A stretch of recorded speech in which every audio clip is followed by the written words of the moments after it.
Wow. It's been 8 days. 8 days since the result, and 8 days since Scotland changed. And I'm an SNP MSP. Very often on important days and important times, we wear a little white rose. The little white rose has a lot of associations. One of them is with the Jacobites that used to grow bushes of white roses outside their houses to identify themselves to other Jacobites. But this is not a movement that needs to happen in secret. Yay! But there's another association of that rose, the Hugh McDermott poem. The rose of all the world is not for me. I want for my part only the little white rose of Scotland that smells sharp and sweet and breaks the heart. And last Friday, I think there was a lot of heartbreak. There were a lot of tears shed. But those tears fell on the ground that something can grow on. Because we should not today think about how we felt that Friday, the pain of defeat. We should think instead of the hope and the joy and the expectation that we had on the Thursday. That vision for a new Scotland, that hope that was expressed by so many and which had mobilised so many who had never been involved in politics before. That was an astonishing campaign. This country has seen nothing ever before like it. That is down to you.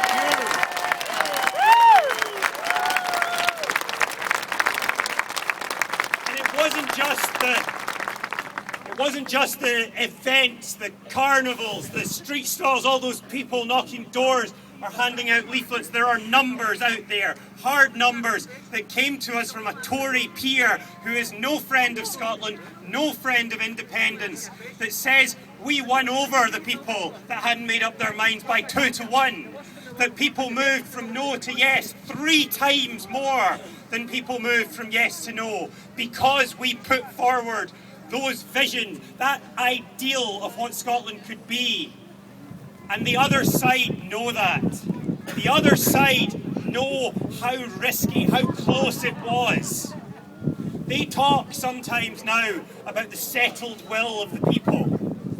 The settled will of the people was the creation of that building behind you. The settled will of the people there, 75% of them said a Scottish Parliament.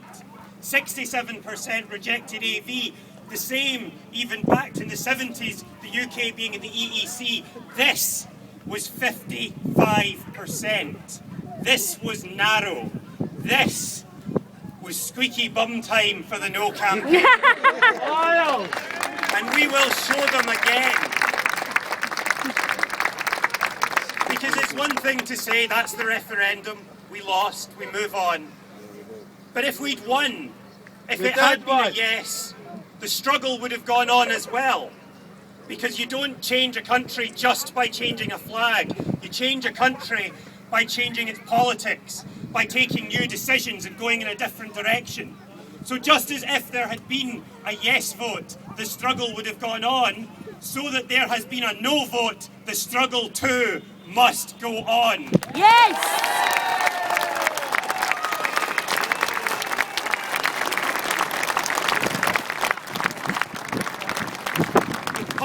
That is behind you. Westminster has never been on the side of the people of Scotland except by accident, because we do not decide who has the power there. But we do, as the people living in Scotland, decide who has the power here. This Parliament has done many things, and many of you might disagree with some of them. That's fair. We are many, many different yeses, but we have been united by that yes. But what happens next? What happens next is that we may continue to disagree over the best things to do in that Parliament, but we will agree that that Parliament must be stronger. That the promises that came from the No campaign, as they desperately scrabbled around to find some way to head off the yes bandwagon, are honoured at the very least. Because again, going back to those numbers, those uncomfortable numbers for the other side, if every person who said they voted no because of the promise of better powers had voted yes, we would have won with 58% of the vote.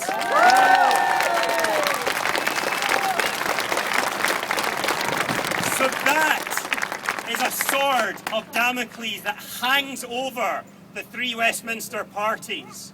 It is a promise they made and on which they won a referendum, and they have to deliver. And we have to make sure they deliver. Yes!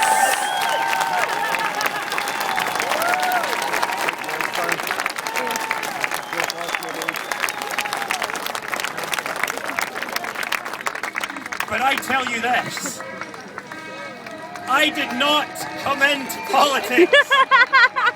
I did not start campaigning. I did not join the Scottish National Party for more powers. I joined and got involved in politics for the restoration of Scotland's nationhood, the creation of a sovereign country that can deliver for all of its people, all of the things that we expect from a government.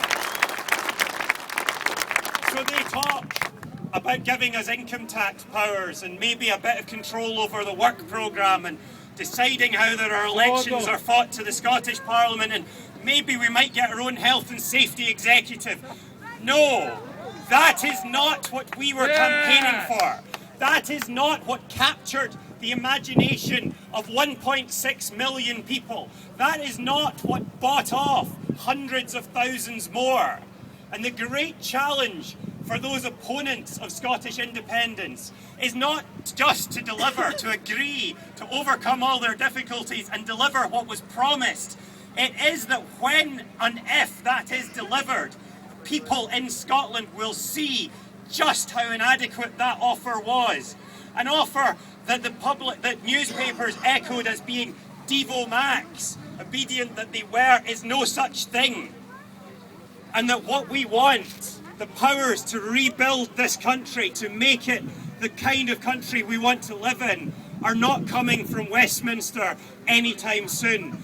That will expose them for what they are, and we all have to be part of that. We won the argument in the last referendum.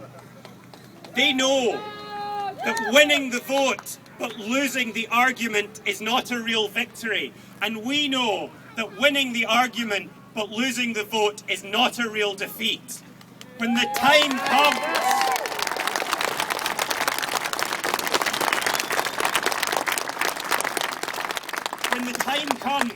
we have to be ready, which doesn't mean sitting on our hands.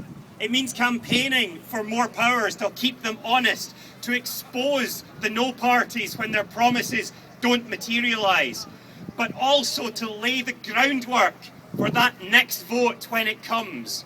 Because Scottish independence is only ever going to come by a vote of the people. And it's going to need to be more than 45% next time.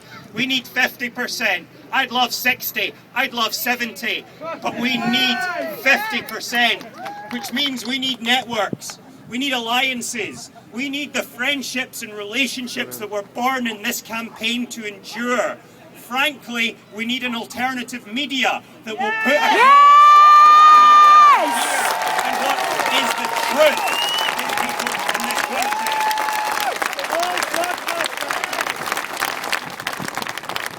Jim Sellers said something in this campaign. He said a lot of things I disagreed with, but he hit on a wonderful, wonderful summary of what the referendum vote was when he said that true power, ultimate power, is in the hands of the people of Scotland for 15 hours one day in September, and they vote either to have that power forever or to give it back. And we may think after this referendum that they have voted to give it back, but by having that power, by asking that question, and by the future being decided in the way it was, the no parties have conceded, whatever Jack Straw might write, that true power lies in the hands of the voters of this country. And they have not given it back to Westminster. They have lent it. They have lent it in a faith and in hope and on promises. And that is going to only be met by disappointment. So where there is disappointment, let us bring alternatives. Where there will be more disillusionment, let us keep the flame of the hope of the Yes campaign alive. Because that is why people came out from all around Scotland, why they came out from Craigmillar and Niddrie and Pilton and Muirhouse and voted for the first time. Because there was a campaign that wanted to change things. There was a campaign that was on their side. And one day, I don't know if it will be 8 years or 18 or whenever, but one day that is coming, we will gather here again, and we will not be rallying about what to do after a no vote. We will be rallying about what to do after a yes vote. Yay! And when that day comes,